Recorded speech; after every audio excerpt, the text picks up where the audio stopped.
ഹരേ കൃഷ്ണ. സർവത്ര ഗോവിന്ദ നാമസങ്കീർത്തനം. ഗോവിന്ദ ഗോവിന്ദ.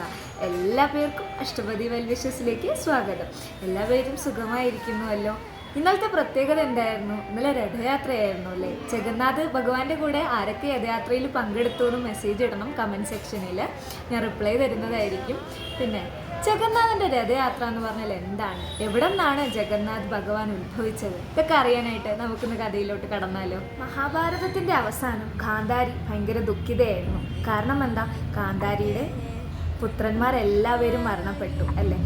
ഗാന്ധാരിയുടെ വിചാരം ഭഗവാൻ ശ്രീകൃഷ്ണൻ കാരണമാണ് ഗാന്ധാരിയുടെ പുത്രന്മാർ മരണപ്പെട്ടു. കാരണം ഭഗവാൻ ശ്രീകൃഷ്ണൻ വിചാരിച്ചിരുന്നു എങ്കിൽ ഭഗവാൻ ശ്രീകൃഷ്ണൻ്റെ ശക്തികൾ കൊണ്ട് ഭഗവാൻ ആ യുദ്ധം തടയാമായിരുന്നു.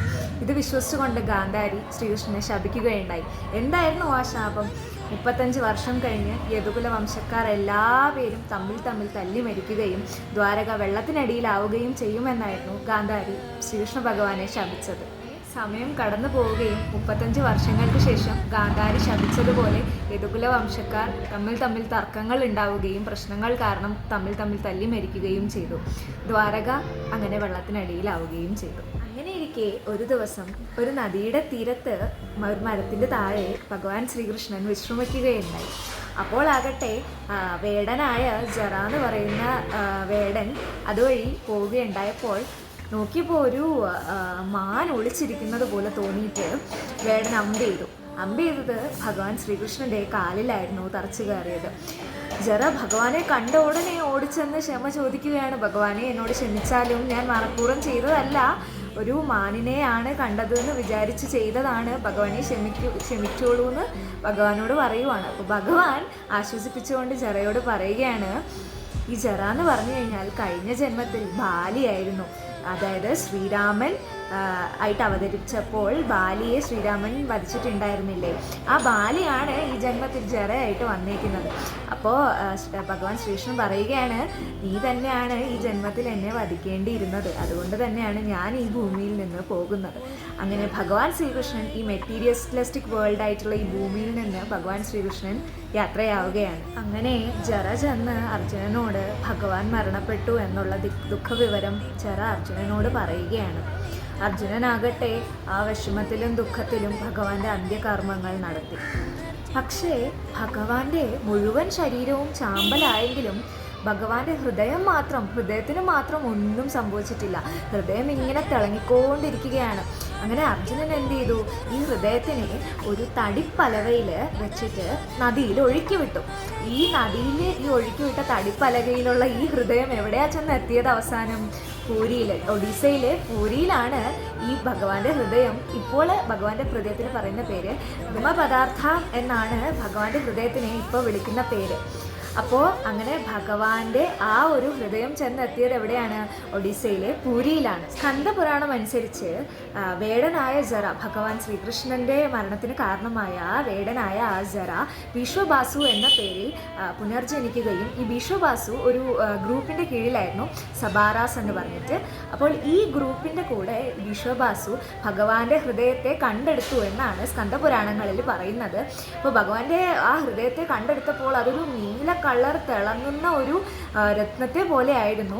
അങ്ങനെ അവർ ആ ഭഗവാന്റെ ഹൃദയത്തെ പൂജ ചെയ്യുകയുണ്ടായി. കാരണം ഭഗവാന്റെ ഹൃദയം എത്ര ഐശ്വര്യവും എത്ര പ്രാധാന്യവുമാണെന്ന് അവർക്ക് മനസ്സിലായതിനു ശേഷം സബാറാസ് എന്ന് പറയുന്ന ഈ ഒരു കമ്മ്യൂണിറ്റി പൂജ ചെയ്യുകയുണ്ടായി ഭഗവാന്റെ ഈ ഒരു ഹൃദയം.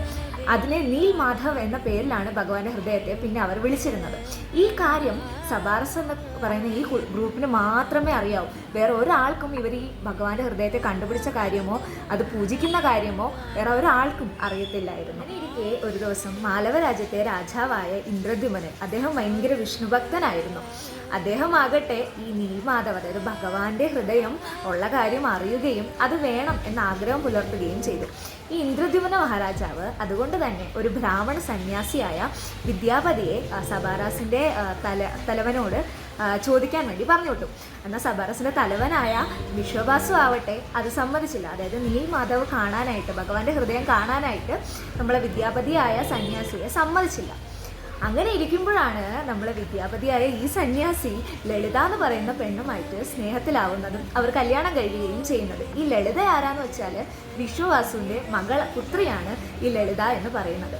അങ്ങനെ ഈ ലളിതയോട് വിദ്യാപതി പറയുകയാണ്, നീ ഒത്തിരി നിൻ്റെ അച്ഛനോട് പറഞ്ഞ് എന്നെ ഒന്ന് നീൽമാധവ് കാണാനായിട്ടില്ലെങ്കിൽ ഭഗവാന്റെ ഹൃദയം കാണാനായിട്ട് ഒന്ന് കൊണ്ടുപോകാൻ പറയുമോ എന്ന് ചോദിക്കുകയാണ്. കാരണം ഇപ്പോൾ ലളിതയെ കല്യാണം കഴിച്ചിരിക്കുന്നത് വിദ്യാപതി ആണല്ലോ. അങ്ങനെ അവസാനം വിശ്വവാസു സമ്മതിക്കുകയാണ് വിദ്യാപതിയെയും കൊണ്ട് ഭഗവാൻ, അതായത് ഭഗവാന്റെ ഹൃദയമായ നീൽമാധവിനെ കാണാനായിട്ട് അവർ യാത്രയായി. അങ്ങനെ കണ്ണുകൾ കെട്ടിക്കൊണ്ടാണ് വിശ്വവാസു വിദ്യാപതിയെ ആ ഗുഹയിലേക്ക് കൊണ്ടുപോകുന്നത്. പക്ഷേ വിദ്യാപതി ആകട്ടെ നല്ല ബുദ്ധിയുള്ള ആളായിരുന്നു. അദ്ദേഹം എന്ത് ചെയ്തു, ചെറിയ കടുകുമണികൾ പോകുന്ന വഴിയിലെല്ലാം ഇട്ടുകൊണ്ട് പോയി. അതാവുമ്പോൾ കടുകുമണികൾ വിടർന്ന് മഞ്ഞ പുഷ്പമാവുമ്പോൾ തിരിച്ച് ഇന്ദ്രദ്യുമ്നനുമായിട്ട് വന്ന് നീൽമാധവനെ എടുത്തുകൊണ്ട് പോകാമല്ലോ എന്ന് വിചാരിച്ചുകൊണ്ട് വിദ്യാപതി ആകട്ടെ ഇങ്ങനെ കടുകുമണികൾ വിതറിക്കൊണ്ട് പോവുകയാണ്. അങ്ങനെ ഗുഹ എത്തിയപ്പോൾ വിശ്വവാസു ആവട്ടെ ഈ കണ്ണുകൾ കെട്ടിയത് അയച്ചു കൊടുക്കുകയാണ്. ഇദ്ദേഹം അമ്പരന്ന് പോയി. കാരണം എന്താ, ഭഗവാന്റെ ആ ഒരു തിളങ്ങിക്കൊണ്ട് ഭഗവാന്റെ ഹൃദയം അങ്ങനെ ഇരിക്കുവാണ്. അപ്പം ഇത് കണ്ട് അമ്പരന്നിട്ട് വിദ്യാപതി ആകട്ടെ മനസ്സിൽ വെച്ചിട്ടുണ്ട്, എന്നാണ് കടുകുമണികൾ വിടർന്നു വരുന്നത് അന്ന് ഇന്ദ്രദ്യുമ്നനുമായിട്ട് വന്ന് നീൽമാധവ് എടുത്തോണ്ട് പോവുക. എങ്ങനെ ഇന്ദ്രദ്യുമ്നനോട് വിദ്യാപതി വന്ന് നടന്ന കാര്യങ്ങളെല്ലാം പറയുകയാണ്, നീൽമാധവനെ കണ്ട കാര്യങ്ങളും എല്ലാം. അങ്ങനെ സമയം കടന്നുപോയി. ഇന്ദ്രദ്യുമ്നനും വിദ്യാപതിയും കൂടെ ഈ കടുകുമണികൾ അവിടെ പൂ വിടർന്നല്ലോ, അതുവഴി ഈ ഗുഹയിലോട്ട് പോവുകയാണ് നീൽമാധവ് എടുക്കാൻ വേണ്ടിയിട്ട്. അങ്ങനെ അവിടെ ചെന്ന് നോക്കിയപ്പോൾ ഗുഹയിൽ അവിടെ നീൽമാധവില്ല. ആരാ മാറ്റിയത്? വിശ്വവാസു ഇത് നേരത്തെ കണ്ടിരുന്നു. കാരണം വിദ്യാപതി ചിലപ്പോൾ വന്ന് മോഷ്ടിച്ചാലോ എന്ന് വിചാരിച്ചിട്ട് വിശ്വവാസു എന്ത് ചെയ്തു, നീൽമാധവ ഭഗവാന്റെ ഹൃദയമായ നീൽമാധവനെ മാറ്റുകയുണ്ടായി. ഇത് ഇന്ദ്രദ്യുമ്ന മഹാരാജാവിനോ ഭയങ്കര വിഷമമുണ്ടാക്കി. കാരണം ഇന്ദ്രദ്യുമ്ന മഹാരാജാവ് ഭഗവാൻ വിഷ്ണുവിൻ്റെ അതീവ ഭക്തനായിരുന്നു. അപ്പോൾ ഭഗവാന്റെ ആ ഒരു ഹൃദയം പോലും കാണാൻ എനിക്ക് ഭാഗ്യമില്ലേ എന്ന് ഇന്ദ്രദ്യുമ്ന മഹാരാജാവ് ഭയങ്കര ദുഃഖിതനായിരുന്നു. ഇരിക്കെ ഇന്ദ്രദ്യുമ്ന മഹാരാജാവിൻ്റെ സ്വപ്നത്തിൽ ഭഗവാൻ വിഷ്ണു പ്രത്യക്ഷപ്പെടുകയും വിഷ്ണു ഭഗവാൻ ഇന്ദ്രദ്യുമ്നോട് പറയുകയാണ്, പുരിയുടെ നദിയിൽ കൂടെ ഒരു വേപ്പിൻ്റെ തടി ഇങ്ങനെ ഒഴുകി നടക്കുകയാണ്. ആ തടി കണ്ടുപിടിച്ച് ആ തടി കൊണ്ട് തന്നെ എൻ്റെ ശില്പങ്ങൾ നിർമ്മിച്ച് ക്ഷേത്രത്തിനകത്ത് വെക്കണമെന്ന് ഭഗവാൻ വിഷ്ണു ഭഗവാൻ ആർക്ക് ഉപദേശിച്ചു കൊടുക്കുകയാണ്, ഇന്ദ്രദ്യുമ്നന് ഉപദേശിച്ചു കൊടുക്കുകയാണ്. എന്നിട്ട് ഭഗവാൻ പറയുകയാണ്, നീ എൻ്റെ അത്രയും അധികമായിട്ടുള്ള ഭക്തനായതുകൊണ്ട് മാത്രമാണ് നിനക്ക് ഞാൻ ഈ സൗഭാഗ്യം തരുന്നതെന്ന്.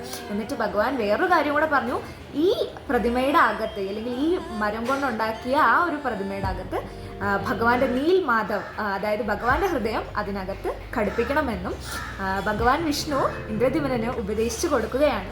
ഇന്ദ്രദ്യുമ്നനാകട്ടെ ഉറക്കത്തിൽ നിന്ന് എണീറ്റ് നദിയുടെ തീരത്ത് പോയപ്പോൾ കിടക്കുന്നു അവിടെ ഭഗവാൻ പറഞ്ഞ അതുപോലത്തെ തടികഷ്ണം. അങ്ങനെ ഈ തടികഷ്ണം ഉയർത്താനൊക്കെ കുറേ പരിശ്രമിച്ചെങ്കിലും നടന്നില്ല. അങ്ങനെ അവസാനം ഇന്ദ്രദ്യുമ്നൻ വിശ്വവാസുവിൻ്റെ സഹായം തന്നെ തേടി ഈ തടീനെ കൊണ്ടുവന്ന് രാജ്യത്തിലെത്തിക്കുകയും ചെയ്തു. അങ്ങനെ രാജ്യത്തിലെത്തിയിട്ട് ഇന്ദ്രദ്യുമ്നനാകട്ടെ ഒരു ആശാരിയെ കണ്ടുപിടിക്കേണ്ട തിരക്കിലായിരുന്നു. കാരണം വിഗ്രഹങ്ങൾ ഉണ്ടാക്കണമല്ലോ ഭഗവാന്റെ ഈ വുഡൻ്റെ അല്ലെങ്കിൽ ഈ ഒരു തടി കഷ്ണം വെച്ചിട്ട്.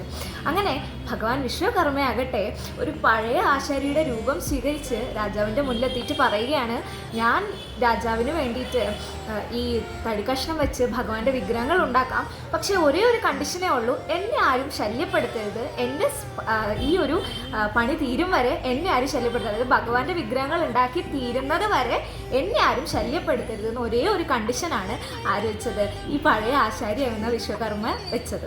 അങ്ങനെ ഒരടഞ്ഞ മുറിയിൽ ഭഗവാൻ വിശ്വകർമ്മ ഭഗവാന്റെ വിഗ്രഹങ്ങൾ ഉണ്ടാക്കുവാനായിട്ട് തുടങ്ങി. 15 ദിവസത്തെ നീണ്ട 15 ദിവസത്തെ ആഹാരമോ വെള്ളമോ കഴിക്കാതെ 15 ദിവസം ഇങ്ങനെ ഒരേ സൗണ്ട് കേൾക്കായിരുന്നു. പണിയെടുക്കുന്നതിൻ്റെ സൗണ്ട് വെളിയിൽ കേൾക്കാൻ പറ്റുമായിരുന്നു. എന്നാൽ 15 ദിവസം കഴിഞ്ഞപ്പോൾ ഈ സൗണ്ട് കേൾക്കുന്നില്ല.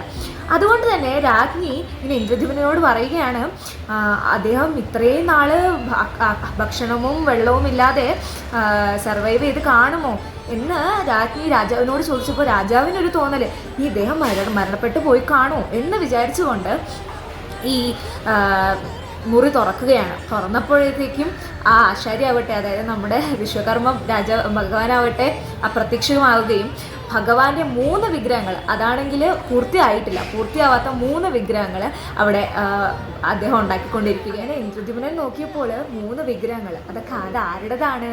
ശ്രീ ജഗന്നാഥൻ്റെതും ബലഭദ്രയുടെയും സുഭദ്രാദേവിയുടെയുമാണ് ഈ 3 പൂർത്തിയാക്കാത്ത വിഗ്രഹങ്ങൾ.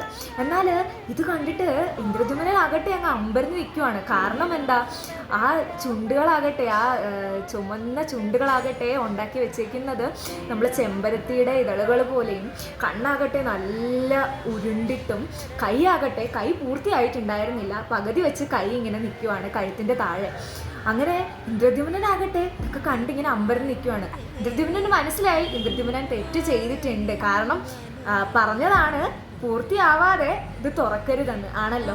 അപ്പോൾ ഇന്ദ്രദ്യുമ്നൻ തൻ്റെ തെറ്റ് മനസ്സിലാവുകയും ഇന്ദ്രദ്യുമ്നൻ ഭഗവാനോട് ക്ഷമ ചോദിക്കുകയും ചെയ്തു. അങ്ങനെ ഭഗവാനാകട്ടെ ഇന്ദ്രദ്യുമ്നനോട് ഉപദേശിച്ചു കൊടുക്കുകയാണ്, ഈ പൂർത്തിയാക്കപ്പെടാത്ത വിഗ്രഹങ്ങൾ തന്നെ ക്ഷേത്രത്തിനകത്ത് പ്രതിഷ്ഠിച്ചു കൊള്ളുക എന്ന്. അങ്ങനെ ഇന്ദ്രദ്യുമ്നനാകട്ടെ പൂരി എന്ന് പറഞ്ഞ ആ ഒരു നദിയുടെ അടുത്തുള്ള ഒരു ക്ഷേത്രം ഉണ്ടാക്കുകയും അതിനകത്ത് ഈ വിഗ്രഹങ്ങൾ പ്രതിഷ്ഠിക്കുകയും ചെയ്തു.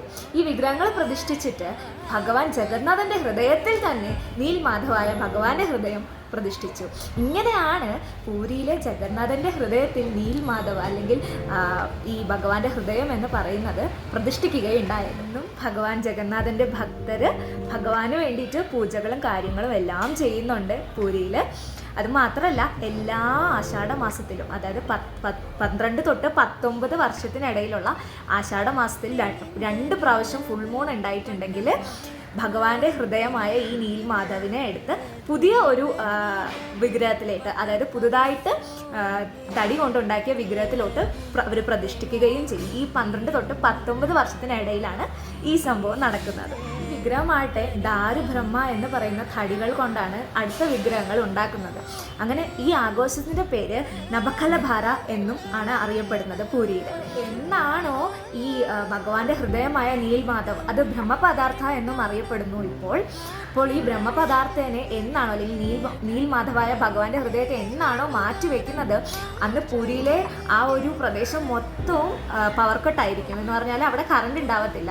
കറണ്ട് കട്ട് ചെയ്തിട്ട് ഈ ഭക്തൻ എന്ത് ചെയ്യുമെന്ന് അറിയാമോ, കയ്യിൽ ഇരുണ്ട തുണികൾ ഇട്ടിട്ടാണ് ഈ ഭഗവാന്റെ ഹൃദയത്തെ മാറ്റി വെക്കുന്നത്. അടുത്ത ആ ഒരു വിഗ്രഹത്തിലോട്ട് മാറ്റി വെക്കുന്നത് ഇരുണ്ട തുണികൾ ഉപയോഗിച്ചിട്ടാണ്. കണ്ണ് കെട്ടിയിരിക്കും. കാരണം എന്താണെന്ന് വെച്ച് കഴിഞ്ഞാൽ ഭഗവാന്റെ ആ ഒരു ഹൃദയത്തിൽ നിന്ന് വരുന്ന ആ ഒരു പ്രകാശവും ആ ഒരു ഇലക്ട്രിക് ഷോക്കും അവോയ്ഡ് ചെയ്യാൻ വേണ്ടിയിട്ടാണ്, അല്ലെങ്കിൽ അത് ഇട്ടാതിരിക്കാൻ വേണ്ടിയിട്ടാണ് ഈ ഭക്തർ ഇങ്ങനെ ചെയ്യുന്നത്. അത് മാത്രമല്ല ഇരുണ്ട സ്ഥലത്തായിരിക്കും ഭഗവാന്റെ ഈ ഹൃദയം മാറ്റിവെക്കാൻ നോക്കുന്നത്. കാരണം എന്താണെന്ന് വെച്ച് കഴിഞ്ഞാൽ ഈ ലൈറ്റ് അല്ലെങ്കിൽ ഈ ഒരു പ്രകാശം വരുന്ന സമയത്ത് ഈ നീൽമാധവ് അല്ലെങ്കിൽ ഈ ബ്രഹ്മപദാർത്ഥം എന്ന് പറഞ്ഞാൽ ഭഗവാന്റെ ഹൃദയം വൈബ്രേറ്റ് ആവും ഭയങ്കരമായിട്ട്, അതും ലൈറ്റ് ഉണ്ടെങ്കിൽ. അതുകൊണ്ട് ഈ ഡാർക്ക്നെസ് അല്ലെങ്കിൽ ഇരുട്ട സമയത്താണ് ഭക്തർ ഭഗവാൻ നീൽമാധവായ ഭഗവാന്റെ ഹൃദയത്തെ അടുത്ത വിഗ്രഹത്തിലോട്ട് മാറ്റുന്നത്. അപ്പോൾ എങ്ങനെയാണ് പൂരിയിൽ ഭഗവാൻ ജഗന്നാഥ് വന്നതെന്ന് മനസ്സിലായി എന്ന് വിചാരിക്കുന്നു. എല്ലാ വർഷവും ഭഗവാൻ ജഗന്നാഥൻ എല്ലാ പേരെയും കാണാൻ വേണ്ടിയിട്ട് പോവും. അത് രഥയാത്ര എന്ന പേരിൽ അറിയപ്പെടുന്നു. കാരണം ജഗന്നാഥൻ്റെ ഭഗവാന്റെ ഒഡീസയിലെ ജഗന്നാഥൻ്റെ ടെമ്പിളിൽ കയറണമെങ്കിൽ അത് ഹിന്ദു ഡിവോട്ടീസിന് മാത്രമേ പറ്റുള്ളൂ. അതുകൊണ്ട് ഭഗവാൻ എന്ത് ചെയ്യുന്നു, എല്ലാവരെയും കാണാനായിട്ട് ഒരു വർഷം വെളിയിൽ ഇറങ്ങുകയാണ്. അതിനെയാണ് രഥയാത്ര എന്ന് പറയുന്നത്. അപ്പോൾ എല്ലാവർക്കും ഭഗവാൻ ജഗന്നാഥൻ്റെ കഥ മനസ്സിലായി എന്ന് വിചാരിക്കുന്നു. ഹരേ കൃഷ്ണ. സർവത്ര ഗോവിന്ദ നാമസങ്കീർത്തനം. ഗോവിന്ദ ഗോവിന്ദ.